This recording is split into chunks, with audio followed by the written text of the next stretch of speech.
આ બિઝનેસ 2004થી મેં સ્ટાર્ટ કર્યો. પહેલાં રિચાર્જ કરતા હતા, કૂપન વેચતા હતા, કોઈન બોક્સનું કામ કર્યું છે. પછી રિપેરિંગનું સ્ટાર્ટ કર્યું 2006થી 2010. પૈસા તો હતા નહીં અમારી પાસે. લોકો જે કસ્ટમર રોડ ઉપર જ શોધે છે, પણ આપણે એને ફોનમાં જવું પડશે.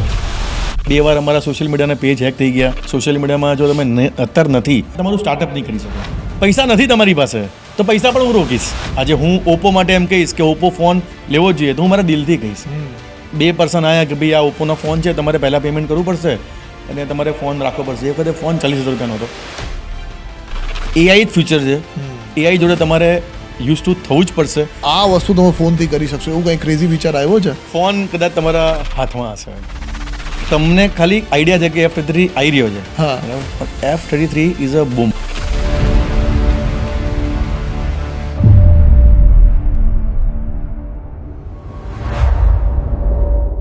આજની 21મી સદીમાં ઘણા બધા એવા બિઝનેસીસ છે જે બૂમ થઈ રહ્યા છે. એમાંથી એક બિઝનેસ એવું છે જે છે ટેકનોલોજીનું. કેમ કે આપણા બધાના હાથમાં મોબાઈલ ફોન્સ થઈ ગયા છે. આપણા બધાના હાથમાં એક મોબાઈલ ફોન એટલું આવશ્યક થઈ ગયું છે કે ભાઈ વગેર વિડીયો જોયા, વગેર વાતો કર્યા, વગેર ઈમેલ સેન્ડ કર્યા કામ ચાલતું નથી. અને એટલે જ મોબાઈલ ઇન્ડસ્ટ્રીના લાગતા વળગતા કેટલા લોકો એવા છે કે જે પોતાના બિઝનેસને આગળ વધારવા માંગે છે, અથવા ઘણા લોકો એવા છે જે પોતાનો એક બિઝનેસ ચાલુ કરવા માંગે છે અને આ ટેક ફિલ્ડમાં, મોબાઈલ ફિલ્ડમાં આગળ વધવા માંગે છે. અને એટલે જ ઓપ્પો લઈને આવ્યું છે મેક યોર મોમેન્ટ્સ. આ સિરીઝના અંતર્ગત આપણે ઘણા એવા એન્ટરપ્રેન્યોર્સને મળશું જે સક્સેસફુલી પોતાનું મોબાઈલ બિઝનેસ ચલાવી રહ્યા છે, વર્ષોથી ચલાવી રહ્યા છે.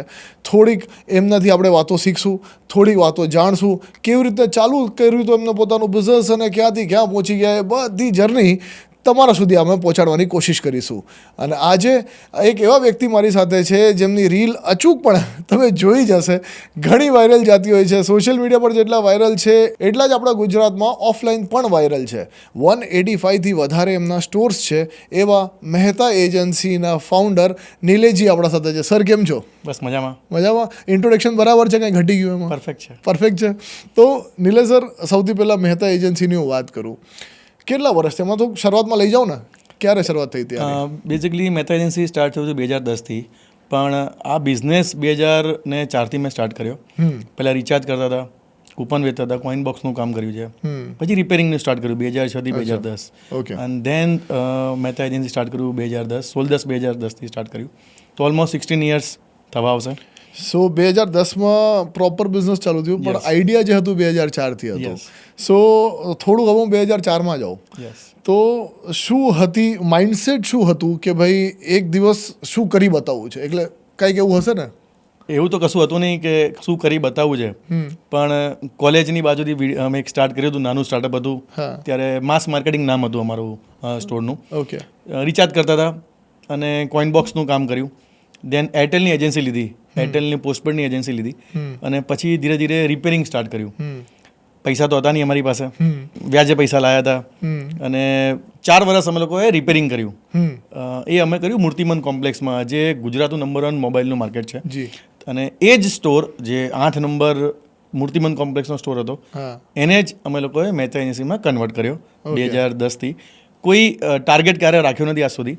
અને જેમ જેમ ટાઈમ ગયો, જેમ જેમ લોકો જોડાયા, અમારો સ્ટાફ જે સૌથી મેન મારા બધા ભાઈઓ જ છે, એ લોકોની હિંમત આપીને, એ લોકોએ હિંમત મને આપી, મેં અમને આપી, અને આજે 185 સ્ટોર પર છે અમે. તો કેવી રીતે 2004માં જે વ્યક્તિ મોબાઈલ રિપેરિંગ કરતો હતો એને આવું આઈડિયા આવ્યું કે ભાઈ મારે હવે મોબાઈલ વેચવા છે, હવે રિપેરિંગ જ કરતા હતા તો રિપેરિંગનું મોટું સ્ટોર તમે કરી શકતા હતા, યા એમાં તમે એમ વિચારત કે ભાઈ હું હજી વધારે બ્રાન્ચીસ ઓપન કરીને હું રિપેરિંગ જ કરીશ? તો આ જે આખી તમે ટ્રાન્ઝિશન, આખી જે લાઈન છે એ કેવી રીતે થયું? મને એમાં ઇન્ટરેસ્ટ છે. એટલે જ્યારે રિપેરિંગ કરતા હતા ત્યારે અમે લોકો સીમિત લોકો જોડે મળતા હતા. અને એ જ ટાઈમ પર અમે જે માર્કેટમાં બેસતા હતા ત્યાં આખા ગુજરાતી લોકો આવતા હતા. તો ધીરે ધીરે ટ્રાફિકનો પ્રોબ્લેમ થયો અને લોકો ઓછા આવવા લાગ્યા. તો અમને એવું લાગ્યું કે 2010માં જ્યારે ફર્સ્ટ સ્ટોર અમે ઓપન કર્યો હતો ત્યારે એવું લાગ્યું કે લોકો અમારા જોડે ઓછા આવી રહ્યા છે, બહારથી, બહારગામથી, અમદાવાદથી. અમને એવું લાગ્યું કે અમારે એમની જોડે પહોંચવું પડશે. તો અમે એમના સુધી પહોંચ્યા. અને આ જે તમે જે કહો છો કે જ્યારે રિપેરિંગ સ્ટાર્ટ કર્યું, પછી મોબાઈલનું સ્ટાર્ટ કર્યું, અને આટલા બધા સ્ટોર કેવી રીતે થઈ ગયા એમ, તો આ એક જ કારણ છે કે અમે લોકો સુધી પહોંચ્યા. લોકો અમારા સુધી આવે એના કરતાં અમે એમના સુધી પહોંચી ગયા. ક્યાં વાત હે. અને આમાં ક્યારે એવું વિચાર્યું હતું જ્યારે સ્ટોર ઓપન કર્યું કે આપણે મોબાઈલ જ વેચશું કે પછી એમાં આટલી બધી બ્રાન્ચીસ કરવી છે, એટલે કંઈક તો ટાર્ગેટ, ભલે તમે કહો કે નંબર મગજમાં નહોતું, પણ કોઈક દિવસ આવું વિચાર્યું હશે કે આપણા આટલા સ્ટોર હોવા જોઈએ અને આવું કંઈક કરવું છે? એટલે એવું હતું કે કંઈક સારું કરવું છે, કે જે સમાજને આજે નામ છે તો કંઈક સારું આપવું છે. આજે જે જગ્યાએ બેઠા છીએ તો એવું છે કે મોબાઈલથી સ્ટાર્ટ કર્યું હતું, રિચાર્જ કર્યું, પછી મોબાઈલનું સ્ટાર્ટ કર્યું, આજે ઇલેક્ટ્રોનિકનું કરીએ છીએ. તો એવું લાગ્યું કે લોકોને ફેમિલી સુધી પહોંચવું છે. ફેમિલી સુધી પહોંચવા માટે એક જ રસ્તો હતો, ખાલી મોબાઈલ નહોતો. તો અમે લોકો ઇલેક્ટ્રોનિકનું સ્ટાર્ટ કર્યું. માસમાં અમે લોકો સૌથી વધુ કે એસેસરીઝ અમે લોકોએ સ્ટાર્ટ કરી. તો ટાર્ગેટ હતો કે સારું કરવું છે, બરાબર. અને એ સારું આજે ધીરે ધીરે ગુજરાતના દરેક ખૂણે ખૂણે અમે છીએ. અને તમે સોશિયલ મીડિયાનું તમે સ્ટાર્ટિંગમાં તમે કીધું કે સોશિયલ મીડિયા, એમાં તો હું આવવાનો જ છું સોશિયલ મીડિયા ઉપર. તો કેમ કે તમે જે વાત કરી કે પરિવાર સુધી પહોંચવું છે, સો એ તમે મહેતા એજન્સીના સ્ટોર્સ દ્વારા પહોંચવાની કોશિશ કરી અને પછી આજે સોશિયલ મીડિયા પર 3 મિલિયનની ફેમિલી બનાવી. એ આજના ટાઈમમાં જે મોટા મોટા ઇન્ફ્લુએન્સર્સ જેનું ડ્રીમ હોય છે કે આવું કરવું છે, અને નિલેશભાઈ આજે 3 મિલિયનનું તો પેજ લઈને બેઠા છે. સો એ શું સ્ટ્રેટેજી હતી, શું હતું, કેવી રીતે પહોંચે એમાં? જ્યારે 2010માં સ્ટાર્ટ કર્યું ત્યારે સોશિયલ મીડિયાનું હતું નહીં. પણ 2015થી અમે લોકો સોશિયલ મીડિયામાં એન્ટર થઈ ગયા હતા, કે જ્યારે લોકોને વિચાર નથી તો કેવી રીતે પોસ્ટ બનાવી, કેવી રીતે લોકો સુધી પહોંચવું. તો બેઝિકલી હું છે ને રતનપુરમાં રહેતો હતો. અચ્છા. તો રતનપુરમાં લોકો હજી પણ આજે સ્ટીલ ટુડે પણ એવું છે કે આવો બેન, આવો ભાઈ, અંદરથી લઈ જાઓ, સાડીઓ લઈ જાઓ કે ડ્રેસ લઈ જાઓ. તો લોકો હજી કસ્ટમર ફોન ત્યાં રોડ ઉપર જ શોધે છે. લોકો જે કસ્ટમર રોડ ઉપર જ શોધે છે, પણ આપણે એને ફોનમાં જવું પડશે, લોકોના ફોનમાં જવું પડશે. તો એક જ રસ્તો છે સોશિયલ મીડિયા. અને 2017થી અમે લોકોએ એકદમ પ્રોપર સ્ટાર્ટ કર્યું. અને 2021થી જે અમે લોકોએ રિધમ પકડી, 2 વાર અમારા સોશિયલ મીડિયાના પેજ હેક થઈ ગયા. અચ્છા. ત્યારે કોઈ આઈડિયા નહોતો, અમારા બહુ સારા એવા ફોલોવર્સ હતા, પણ ક્યારે હાર ના માની કે ભાઈ કરવું જ છે સારું અને લોકો સુધી પહોંચવું છે કંઈ પણ કરીને. તો જે સોશિયલ મીડિયા ધીરે ધીરે અમે ક્યારે કોઈને વ્યૂઝ ચેક નથી કરે કે કેટલા વ્યૂઝ આવ્યા, અમારા ફોલોવર્સ વધ્યા કે નથી વધ્યા. કન્ટિન્યુ કામ કર્યું અને આજે 3 મિલિયન્સની ફેમિલી થઈ ગઈ છે. અને દરેક ગુજરાતના બધાને ખબર જ હશે કે મહેતા એજન્સી શું છે. તો તમે તો વ્યૂઝ ચેક નથી કરતા, બધા લોકો આખા ગામવાળા ચેક કરે છે. ઘણા મેં જોયા છે તમારા વિડીયો 10 મિલિયન, 20 મિલિયન, 40 મિલિયન તો આમ પહોંચી જાય છે. અને આ બહુ સરસ વસ્તુ તમે કીધી કે તમે નિખાલસ રીતે વધારે કોન્ટેન્ટ બનાવો છો, બધી ચેક નથી કરતા. સો તમને લાગે છે કે એ જ રીઝન છે સફળતાનું કે સોશિયલ મીડિયા પર આટલું? એ જવું જોઈએ. જો તમે કોઈ પણ વસ્તુ પેશનથી કરો છો, એટલે મારું પેશન છે. મેં આ બિઝનેસ ચાલુ કર્યો, શોખથી જ ધંધો ચાલુ કર્યો હતો. 2004માં જ્યારે પણ ચાલુ કર્યો હતો ત્યારે કોલેજની બાજુમાં મારો એક સ્ટોર હતો, મારો પોતાનો સ્ટોર હતો. અને એક ઇન્ટરેસ્ટ હતો, બધા ફ્રેન્ડ્સ મળ્યા કે ભાઈ તું કંઈક કર. તો એ બિઝનેસને આજે પણ હું શોખથી જ લઉં છું અને મેં ક્યારે લોડ નથી લીધો. તો એ મેં સોશિયલ મીડિયાને પણ લોડ નથી લીધો. સોશિયલ મીડિયા અમે એન્જોય કરીએ છીએ. અને અમારા કન્ટેન્ટ તમે જોશો, કોમેડી પણ હશે, સોશિયલ પણ હશે અને બિઝનેસના પણ હશે. તો લોકોને ગમે છે અને લોકો પણ અમને મેસેજ કરે છે કે તમે આ રીતનું બનાવો, આ રીતનું કરો. તો વ્યૂઝ તો અમે ક્યારે ચેક કરતા નથી, પણ એવું છે કે ક્યારે પણ કોઈ ખોટી વસ્તુ નહીં કરવી, કે સમાજને કોઈ આપણો જે ઉદ્દેશ છે એ સારો જ બતાવવો છે. અમારો કોઈ પણ કન્ટેન્ટ ક્યારે ખરાબ નહીં હોય કે કોઈને કોઈ હર્ટ થયું હશે. તો ઓલવેઝ જે સારું બતાવવું છે જ અમે બતાવીએ છીએ અને જેને જોઈએ છે જ બતાવીએ છીએ. તો સોશિયલ મીડિયા આજના ટાઈમમાં 3 મિલિયનનું પેજ હું હટાવી દઉં મહેતા એજન્સીનું, પાછું હું કદાચ તમને 0થી પેજ આપીશ, તમે બનાવી નાખવાના છો, બરાબર. હવે એ આપણે હટાવી દઈએ. કોઈ પણ વ્યક્તિ આજે શરૂઆત કરી રહ્યું છે પોતાના મોબાઈલ ફોનના બિઝનેસની, કોઈ પણ બિઝનેસની, તો સોશિયલ મીડિયા તમારા અનુસાર કેટલું જરૂરી થઈ જાય છે આમાં? હું માનું ત્યાં સુધી 100%. હા, હોવું જ જોઈએ. સોશિયલ મીડિયામાં જો તમે અત્યારે નથી તો તમારું સ્ટાર્ટઅપ નહીં કરી શકો. કદાચ હું મારી જ વાત કરું, અમે 2 વાર ફેલ ગયા, પણ અમે ક્યારે હાર ના માની. તો જે પણ નવું સ્ટાર્ટ કરે છે એ સોશિયલ મીડિયા થ્રુ કરશે તો 100% સક્સેસ થશે. પણ એ કદાચ હાર માનીને છે તો કામ નહીં થાય. અને એવું વિચારશે કે મારા ફોલોવર્સ તરત મળવા જોઈએ કે મને કસ્ટમર તરત મળવા જોઈએ, તો એ ક્યારે પણ નહીં થાય. નહીં જ મળે, સ્ટાર્ટિંગમાં નહીં જ મળે. એને બહુ જ મહેનત કરવી પડશે, કેમ કે સોશિયલ મીડિયાનો ટાઈમ છે અત્યારે. તો લોકો વધારે બનાવે છે, જેને ખબર છે કે આ જ ફ્યુચર છે, એ લોકો વધારે બનાવતા થઈ ગયા છે. તો ઓબ્વિયસલી હું માનું ત્યાં સુધી હું એમ કહીશ કે જેટલા પણ અત્યારે નવો બિઝનેસ સ્ટાર્ટ કરે છે એને સોશિયલ મીડિયા યુઝ કરવું જ જોઈએ અને પોતાની જ બ્રાન્ડ બનાવવી જોઈએ. કેમ કે જે તમે તમારા દિલથી કહેશો તમારી બ્રાન્ડ માટે, આજે હું ઓપ્પો માટે એમ કહીશ કે ઓપ્પો ફોન લેવો જ જોઈએ તો હું મારા દિલથી કહીશ. હું નહીં કે કોઈએ મને પ્રેશર કર્યું છે કે હું કહીશ. તો મને એવું પર્સનલી એવું છે કે જે અવાજ નીકળવો જોઈએ દિલથી નીકળવો જોઈએ. કન્ટેન્ટ સારું જો હશે, કદાચ તમે વિડીયો શૂટ સારો નહીં હોય, કન્ટેન્ટ સારું નહીં હોય, પણ એ તમે ધીરે ધીરે શીખશો. ટ્રુ, પણ ચાલુ કરશો તો કઈક જગ્યાએ Yes. પહોંચશો. ચાલુ કરવું પડશે એના ચાલુ માટે. કરવું પડશે. અને આ જ વસ્તુ બિઝનેસમાં પણ અપ્લાય થાય છે કે ભાઈ ચાલુ Yes. કરવું પડશે, રાઈટ? Yes. તો તમે કીધું કે પેશન હતો, શોખ હતો અને છે હજુ પણ. હવે એક આપણા ગુજરાતીના માઇન્ડસેટમાં હોય છે કે મારે શું કરવું છે ખબર નથી, મારે ધંધો કરવો છે, Yes. રાઈટ? એક હોય છે કે મારું પેશન છે અને મારે એ જ ફોલો કરવું છે. નીલેભાઈ માટે શું હતું? મારા માટે એક હતું, પેશન જ હતું કે કંઈક સારું કરવું છે. તો મને એવું હતું કે ભાઈ મોબાઈલ બહુ ઇઝી હતું એ વખતે. એટલે કે જો હું બીકોમ પાસ છું, બરાબર, ડિગ્રી પણ એવી તો ડિગ્રી હતી નહીં કે ભાઈ મને કોઈ જોબ રાખે. અને મારે પહેલા દિવસથી જોબ કરવી જ નથી. મેં આજ સ્ટીલ એક પણ દિવસ મેં જોબ કરી નથી ક્યાંય પણ. તો મને એવું હતું કે ભાઈ નહીં કંઈક સારું કરીએ. તો રિચાર્જથી સ્ટાર્ટ કર્યું હતું, પણ ખબર નથી કે એ દુકાન થઈ જશે આપણી. રિપેરિંગમાં મેં ક્યારે કોઈ કોર્સ કર્યો નથી. હું સોફ્ટવેર પણ કરતો હતો રિપેરિંગ, પણ મેં ક્યારે આ સુધી કોઈ કોર્સ નથી કર્યો.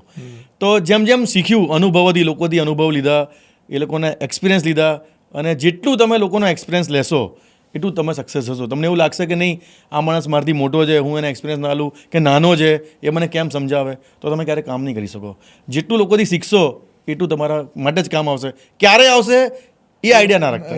એવું ક્યારે પણ ના રાખતા કે મને તરત જ કામમાં આવશે. એ તમને ક્યારે શીખેલું ક્યાંય કોઈ લઈ નથી જવાનું. તો મને એવું છે કે મારું પેશન મારું કામ જ છે. હું રવિવારે પણ મારી ઓફિસ પર જ હોઉં છું. હું 365 ડેઝ જ કામ કરું છું કે મારું પેશન છે. હું ફેમિલીને પણ ટાઈમ આપું છું, મારા ફ્રેન્ડ્સને પણ ટાઈમ આપું છું, સોશિયલ પણ ટાઈમ આપું છું. અને સૌથી વધારે મારો બિઝનેસ એટલે મારું પેશન છે. ક્યાં વાત હે. અને પેશનથી જ હું વાત કરું તો ઓપ્પો સાથે તમે ઓલમોસ્ટ 10 વર્ષથી વધારે સંકળાયેલા છો. વધારે. સો એ કહાની કેવી રીતે થઈ?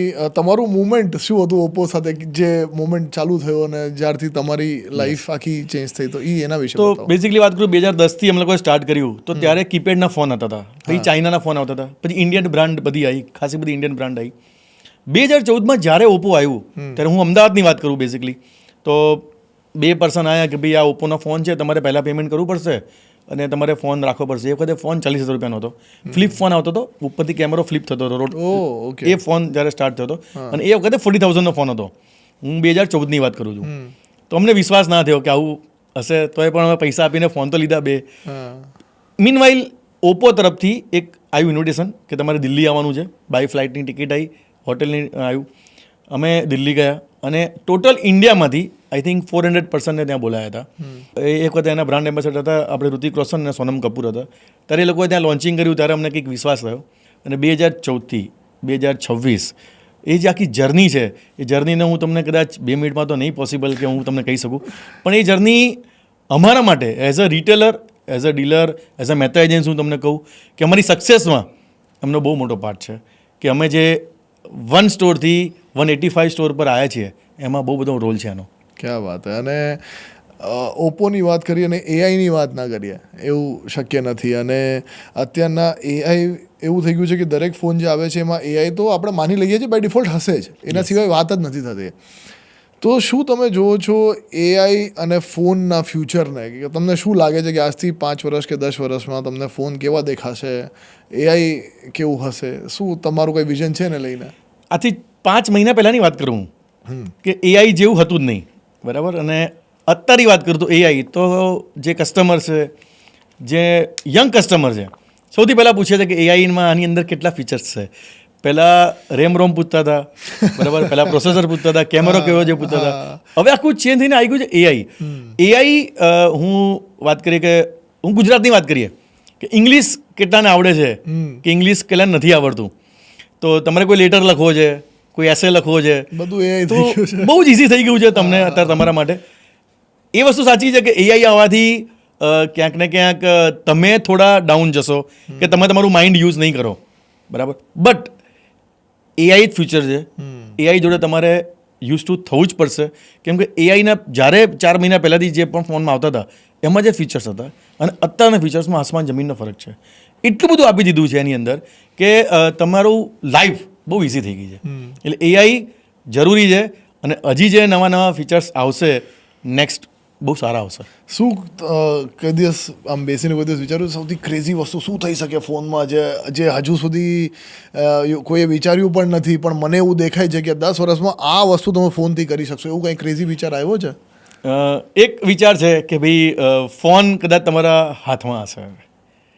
ઓકે. હા, ફોન તમારા હાથમાં હશે એટલે ફોન છે જ નહીં, ફોન જ આ હાથ જ તમારો ફોન છે. અચ્છા. આ વસ્તુ 100% આવશે અને બહુ શોર્ટ ટાઈમમાં આવશે. એટલે એની અંદર બધું જ આવી ગયું, જે માણસ વિચારી નહીં શકે ને એ અંદર આવી જશે. શું આમાં આપણે ફ્યુચર ટેકની વાત કરીએ અને આમાં હવે ઓપ્પોના નિયર ફ્યુચરની હું વાત કરું તો F33 ફોન આવે છે અને ઓપ્પો યુઝ્યુઅલી મોડલ્સ લોન્ચ કરતા જ હોય છે, બટ F33 નિયર ફ્યુચરમાં બસ થઈ જ રહ્યું છે લોન્ચ. તો એના વિશે શું તમને આમ અંદર લાગે છે, શું ફિલિંગ્સ છે, શું ઇમોશન્સ છે, શું લાગે છે કે ફોન શું કરવાનું છે? આઈ થિંક તમને ખાલી આઈડિયા છે કે F33 આવી રહ્યો છે, હા. બરાબર, પણ F33 ઇઝ અ બૂમ. આ ફોન માર્કેટમાં જે રીતે આવશે, કેમ કે એઝ અ જુલાઈ 2025ની વાત કરું, મને ત્યારથી આઈડિયા છે. હું ઓપ્પોની HO ટીમ છે એટલે જ મારે અંદરની કંઈ ખબર જોઈએ છે એટલે તમને પૂછું છું કે એની ટીમ જોડે હું હતો કનેક્ટ અને એની ટીમે F33 રિવીલ કર્યો હતો ત્યાં. અને જે રીતે અત્યારે આવશે કદાચ તમે વિચારી નહીં શકો એ રેટમાં, એ સ્પેક્સમાં, એ એઆઈ ફીચર્સમાં, એ કેમેરામાં, એ બેટરીમાં અને એ લુકમાં ગજબ ફોન છે. અને બહુ કમિંગ સૂન છે ફોન, તમે જોઈ શકશો. અને 1 વર્ષથી ઇન પ્રિપેરેશન છે તમે એમ કહો છો almost like. Yes, F series એટલે F33 અચ્છા, F series, F series. Okay. Oppo HO team હા, as a China, as a India, F સિરીઝની આખી ટીમ છે, અચ્છા. ઓકે. બરાબર. અને એ ટીમ 1 વર્ષથી કન્ઝ્યુમર જોડેથી સમજીને એ આ ફોન બનાવવા જઈ રહી છે. અને આ ફોન F31 તો રોકેટ હતો, હા. F33 ઇઝ અ બૂમ. ઓકે. આ ફોન માર્કેટમાં આવશે એટલે તમને આઈડિયા આવશે કે સુપર ફોન છે એમ. ક્યાં વાત. અને કન્ઝ્યુમરને સમજવાવાળી જે તમે વાત કરી, કેટલું જરૂરી થઈ જાય કન્ઝ્યુમરને સમજવું? કેમ કે હવે આઈ એમ શ્યોર કે તમે એક તમારો બહુ સરસ વિડીયો પણ હતો જ્યાં તમે એમ કીધું હતું કે ભાઈ તમારે આગળ વધવું છે, મોટું થવું છે તો અમે તમારી સાથે છીએ, પૈસા હોય યા ના હોય. યસ. સો એક હોય છે કન્ઝ્યુમરને સમજવું, પણ તમે એ જે પેઇન પોઈન્ટ સમજ્યા કે કોઈને બિઝનેસ કરવું છે અને એ વ્યક્તિને શું તકલીફ હોય સૌથી મોટી કે ભાઈ અરે પૈસા ક્યાંથી લાવીશું? યસ. તો એમાંય તમે આવી રીતે વિડીયો બનાવી નાખ્યો કે અરે તમારે પૈસા નથી, કાંઈ વાંધો નહીં, હું બેઠો છું. સો આ જે થોટ પ્રોસેસ છે કે ભાઈ કન્ઝ્યુમરને તો સમજવામાં તમે સક્ષમ છો, દેટ્સ વાય આટલા સ્ટોર્સ છે તમારા, બટ પછી આ બાજુ ઓફ ધ બિઝનેસ જે છે કે જે લોકો જે આંતરપ્રેન્યોર્સ છે જે કરવા માગે છે એને પણ સમજવા માટે, તો શું એટલે થોટ પ્રોસેસ આના પાછળ થોડુંક મને લઈ જાઓ એમાં કે શું એમાં બેસીને નક્કી થાય છે કે આપણે આના વિશે આમ વિચારીએ, આના વિશે આમ વિચારીએ, કે એ ક્યાંથી આવે છે આ બધું? એટલે એ મારે થોડુંક સમજવું છે. તો એના માટે તમને હું કહું કે હું કોઈ ડાયરેક્ટ ચેર ઉપર બેઠો નથી. 2004થી મેં સ્ટાર્ટ કર્યું. મેં આ તમને મેં જે કીધું નોર્મલ એ એકદમ બેઝિક કીધું કે 2004માં કર્યું, 2010થી સ્ટોર ચાલુ કર્યું. 6 વર્ષ તો એ જે વચ્ચેનો જે પીરિયડ છે કે પૈસા નહોતા પણ કરવું છે ઘણું, તો પૈસા વગર તો પોસિબલ છે નહીં, કોણ માલ આપશે? તો જે પ્રોબ્લેમ્સ અને સાથે રહેવાવાળા જ તમને પાડશે, કોઈ બહારની વ્યક્તિ તમને ક્યારે પણ નહીં પાડે. પણ ક્યારે પાછું વળીને જોયું નથી. એક નીતિ સારી રાખી છે કે સારું જ કરવું છે, ભલે ઓછું કરશું પણ સારું કરશું. તો એ જ જ્યારે સ્ટાર્ટ કર્યું 2010માં, ત્યારે મારી પાસે જે સ્ટોર લીધો હતો એ સ્ટોરને ડિપોઝિટ આપવાના પૈસા નહોતા. અને એ વખતે 2.5 લાખ રૂપિયા હું ડિપોઝિટથી લાવ્યો હતો. તો મને એવું લાગ્યું કે ક્યાંક ને ક્યાંક કોઈને નવો સ્ટોર કરવો છે સ્ટાર્ટિંગમાં, તો સૌથી મેઇન વસ્તુ છે પૈસા. તો ઓછી ડિપોઝિટથી પણ મેં સ્ટાર્ટ કર્યું, લોકોને જોડ્યા કે એની અંદર પણ હું જ જોઉં છું કે મારા જેવો જ માણસ છે અને એને એ જ પ્રોબ્લેમ થશે જ્યારે સ્ટાર્ટ કરી રહ્યો છે. પૈસાનો પ્રોબ્લેમ છે, નોલેજ હું આપું છું એની પાસે, બધું જ છે, એકાઉન્ટ્સ હું આપું છું, સ્ટોક હું આપું છું, એને એક નામ આપું છું. મને એવું થાય છે કે મને જે પ્રોબ્લેમ થયો એને ના થવો જોઈએ. તો એવી અમારો એક ફંડા છે કે ભાઈ જે સ્ટાર્ટ અમારી જોડે કરે એને અમે 3 મહિના ફ્રેન્ચાઇઝી ફીસ નથી લેતા. ક્યાં વાત. નામના રૂપિયા નથી લેતા. નામ મેં મારા માટે બનાવ્યું છે, હું મારું નામ કેમ વેચું? તો અમે નામની પણ ડિપોઝિટ નથી લેતા. તો આ બધી વસ્તુથી મને એવું લાગ્યું કે નહીં કરવું જોઈએ. કેમ કે ક્યાંક ને ક્યાંક બધું લઈને તો ઉપર જવાનું છે નહીં, નામ બનવાનું છે. તો એ રીતે લોકોને જોડ્યા. પૈસા નથી તમારી પાસે તો પૈસા પણ હું રોકીશ, તમે પાર્ટનર બની જાઓ મારા. તો એ રીતે પણ લોકો, કેમ કે લોકોને કામ કરવું છે, એને લાઈન નથી ખબર, તો એ લાઈન મેં આપી કે આ વસ્તુ કર તો આનાથી ફરક પડશે, આ વસ્તુ કર. અને ક્યારે પણ ડીલર તરીકે નથી રાખ્યા, લોકોને ભય જ બનાવ્યા છે, ત્યાંથી ફાસ્ટ આગળ વધ્યા. ક્યાં વાત. તો આ થયું આંતરપ્રેન્યોર સાઇડ ઓફ ધ બિઝનેસ. પછી મેં તમને કીધું કે કન્ઝ્યુમરને પણ તમે સમજી તો ગયા છો, દેટ્સ વાય આટલા બધા સ્ટોર છે. તો આની તો મને નીતિ સમજાઈ ગઈ, કેમ કે તમે પોતે સ્ટ્રગલ કર્યું છે, પોતે ઝીરોથી ઉપર આવ્યા છો. કન્ઝ્યુમરને કેવી રીતે સમજી ગયા તમે, કે કેવી રીતે સમજ પડે છે આજે પણ? કેમ કે આઈ એમ શ્યોર કે તમે સ્ટાફ આટલું બધું હેન્ડલ કરતા હશો, તમને રોજમર્રાના ક્વેશ્ચન આવતા હશે કે યાર આવું પ્રોબ્લેમ થાય છે, આવું થાય છે સર, આમ થાય છે સર. તો કેવી રીતે તમને આજે પણ હવે પકડ છે કે ભાઈ એકદમ જે વર્ગ છે આપણા સમાજનો, બધા અલગ અલગ પ્રકારના વર્ગ છે, નીચેથી લઈને ઉપર સુધીના, તો કોને શું જોઈએ છે, આપણે શું કરવું જોઈએ, તો એ ક્યાંથી, એ નીતિ શું છે? 10 વર્ષ પહેલાંની વાત કરું તો પહેલાં ફેમિલી કસ્ટમર આવતા હતા, એક સાથે 5 લોકો લેવા આવતા હતા ફોન. હવે એ ટ્રેન્ડ થોડો ચેન્જ થયો છે. જેને જરૂર છે, ક્યારે જરૂર છે ત્યારે ફોન લેવા આવે છે. હવે ફેમિલી સાથે ફોન લેવા બહુ ઓછી આવે છે. આજે લોકો ફેસ્ટિવલની વેટ નથી કરતું કે ભાઈ ફેસ્ટિવલ આવશે તો પહેલાં ફોન લેવા આવશે, દિવાળી આવશે તો બધા સાથે ફોન લેવા આવશે. ગમે ત્યારે ફોન લેવા, એ ટ્રેન્ડ ચેન્જ થઈ ગયો છે. તમારી જરૂરિયાત ક્યારે છે ત્યારે ફોન લેવા આવે છે. તો બેઝિકલી મેં એ વસ્તુ માર્ક કર્યું કે 365 ડેઝ ફેસ્ટિવલ જ છે, અને એઝ અ સ્ટોરને 365 ડેઝ ફેસ્ટિવલ તરીકે જ રાખો. ઓલવેઝ બલૂન્સ હોવા જ જોઈએ, સ્ટોરમાં લાગેલા હોવા જોઈએ. કસ્ટમર સેન્ટ્રિક હું બન્યો, અને હું મારા સ્ટોરને પણ કસ્ટમર તરીકે જ જોઉં છું. હું પોતે પણ ગ્રાહક જ છું, એ રીતે હું મારા સ્ટોરને જોઉં છું કે આ અહીંયા લાગેલું હોવું જોઈએ, આટલું સાફ સફાઈ હોવી જોઈએ, આટલું ક્રાઇટેરિયા હોવું જોઈએ, કસ્ટમર માટે પાણીની બોટલ હોવી જોઈએ, ચા પાણી હોવું જોઈએ, કસ્ટમરને કઈ આઈ લેવલથી સ્ટોક દેખાવો જોઈએ. આ બહુ જ બધી વસ્તુ મેટર કરે છે. કસ્ટમરને શું ગિફ્ટ જોઈશે એ પણ હોવું જોઈએ, કેમ કે ગિફ્ટનો ટ્રેન્ડ છે. તમે આજે તમારા ઘરથી દૂર ફોન લેવા માટે આવો છો, પેટ્રોલ બારીને 50 ડિગ્રી ગરમીમાં, તો હું તમને જો સર્વિસ નહીં આપું તો ઝીરો છે. અને તમે મને એવું કીધું તમારી ગાડીમાં અત્યારમાં ગિફ્ટ પડી છે. યસ. સો ગિફ્ટ લઈને જ તમે હંમેશા ગિફ્ટ લઈને ફરું, કેમ કે મને ફોલોવર્સ ક્યાંક ને ક્યાંક મને મળતા જ રહે છે, અને ગિફ્ટની ડિમાન્ડ હોય છે, તો હું ગિફ્ટ આપતો જઉં છું. સો તમે નીલેભાઈને ફોલો કરતા હોય, ગમે ત્યાં મળો તો ગિફ્ટની ડિમાન્ડ કરી લેજો. નીલેભાઈની ગાડીમાં ગિફ્ટ હોય જ છે, મારી તરફથી હું તમને ફીડબેક આપી દઉં છું. સો નીલેભાઈ, હવે આપણે જો અગર એન્ડ તરફ જઈએ થોડુંક, તો આટલી બધી તમારી જર્ની, આટલા વર્ષોનું બિઝનેસ, આટલી બધી બ્રાન્ચીસ, ઘણા બધા લોકો એવા છે કે જે લોકોને આગળ વધવું છે, જે તમને જોતા હશે કે અરે યાર આ તો આપણા સામે રહેતા હતા, કે આ તો આપણી સામે મોટા થયા છે. તો એવા થોટ્સ ઘણા લોકોને આવતા હોય, પણ માઇન્ડસેટ નથી આવતું. શું કહેશો, તમારું સક્સેસ મંત્ર કહી લો, યા કોઈ પણ વ્યક્તિએ કોઈ મેસેજ તમે આપવા માંગતો હોય કે શું ફોલો કરવું જોઈએ, તમે શું ફોલો કર્યું, કંઈક એવું કહેવા માંગશો? મારો તો એક જ મંત્ર છે, હું કંઈ પણ વસ્તુ સ્ટાર્ટ કરું, એમાં સ્ટોર આવી ગયો, કોઈ નવું ઇનોવેશન, કંઈ પણ, હું ફેલ જ જઈશ. હું એ જ મંત્રથી કરું છું કે હું ફેલ જ જઈશ.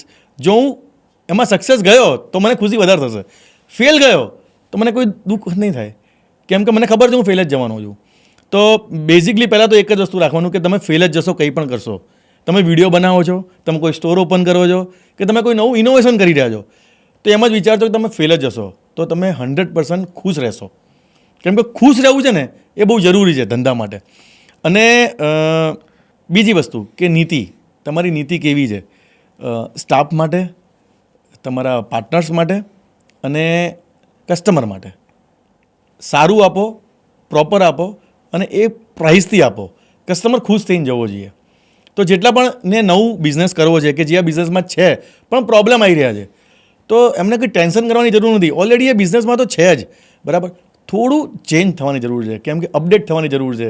સોશિયલ મીડિયા યુઝ નથી કરતા તો સોશિયલ મીડિયા યુઝ કરો. લોકોને ડર છે કે શું વિચારશે ઘરવાળા. અરે ઘરવાળા શું વિચારશે, તમને તો રોજ જોવે જ છે. લોકો શું વિચારશે, લોકો શું વિચારશે એ વિચારશો તો ક્યારે કામ નહીં થાય. મને પણ એવો ડર હતો 2017માં, પણ મેં કીધું નહીં, કંઈક કરવું છે આગળ. કર્યું, 3 વર્ષ મહેનત કરી. એક વિડીયો બનાવવામાં મને 200-200 એ થતા હતા, રીટેક થતા હતા. પણ મને એવું લાગ્યું કે નહીં, મારે કંઈ કરવું છે. આજે તમારી સામે બેઠો છું, અને બિલકુલ રીટેક હવે નથી થતા. સર, તમારું બહુ સરસ મંત્ર, સક્સેસ મંત્ર જે તમે આપ્યો, લોકોને મેસેજ આપ્યો. જતાં જતાં મેં તમને કીધું કે આ આખરી વસ્તુ છે, પણ હજી મને એક વસ્તુ યાદ આવી છે જે મારે પૂછવું છે. મને એમ થાય છે કે ઘણું બધું તમારેથી જાણવા જેવું છે. સો એક જ વસ્તુ જે મારે જાણવી છે કે મોબાઈલ રિચાર્જ, પછી કોઈન બોક્સ, પછી તમે રિપેરિંગ પણ કર્યું, પછી મોબાઈલ વેચી નાખ્યા, પછી તમે કન્ઝ્યુમર ઇલેક્ટ્રોનિક્સ પણ વેચી નાખ્યું. હવે શું કરવાના છે? એટલે શું એવું કંઈ પ્લાન છે કે ભાઈ ચલો 185 બ્રાન્ચીસે થઈ ગયા, પછી આ બધું વેચીએ નાખ્યું, હવે કંઈ બચ્યું ખરા, કંઈ એવા અરમાન કે કંઈ એવું લાગે કે યાર હવે આ કરવું છે, હજી મારું એક વિઝન છે, ડ્રીમ છે? વિઝન એવું છે સાહેબ કે બહુ લોકોને જોડવા છે હજી પણ. ગુજરાત બહુ મોટું છે અને તમારા મોદી સાહેબનું મેઇન હબ છે ગુજરાત. તો ગુજરાતમાં બહુ બધો સ્કોપ છે. તમે ગુજરાતમાં 250 જેવી બ્રાન્ચ કરશું એન્ડ ધેન આફ્ટર મહારાષ્ટ્ર, અધર જે સ્ટેટ છે ત્યાં અમે જઈશું અને ત્યાં પણ અમે અમારા સ્ટોર જે અહીંયા કર્યા છે, જે અહીંયાની વાઇબ્સ છે એ પણ વાઇબ્સ ત્યાં લઈ જઈશું. એટલે મહેતા મોબાઈલની જે વાઇબ છે, જે હેપીનેસ છે, એ તમે ગુજરાતમાં તો ઠીક, બટ હવે ગુજરાતના બારે પણ સ્પ્રેડ કરવા માંગો છો. સો કોઈ પણ વ્યક્તિ ગુજરાતના બારે જે જોતો હોય, ગુજરાતી હોય ના પણ હોય, અને મહેતા મોબાઈલ સાથે, મહેતા એજન્સી સાથે જોડવા માંગતો હોય તો ડેફિનેટલી કોન્ટેક્ટ કરી શકે છે. They want to spread the vibes.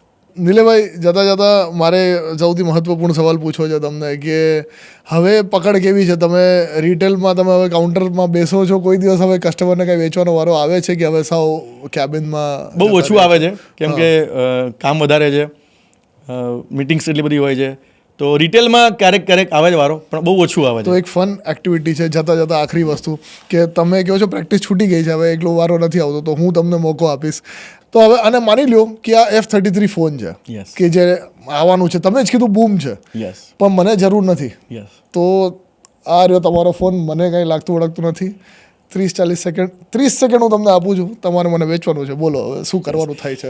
Sir, આ છે ને તમારી જે લુક છે બરાબર, અને જે આનું લુક છે એકદમ મેચ થાય છે સર. તો આના વાઇબ્સ ને તમારા વાઇબ્સ એકદમ પ્રોપર છે.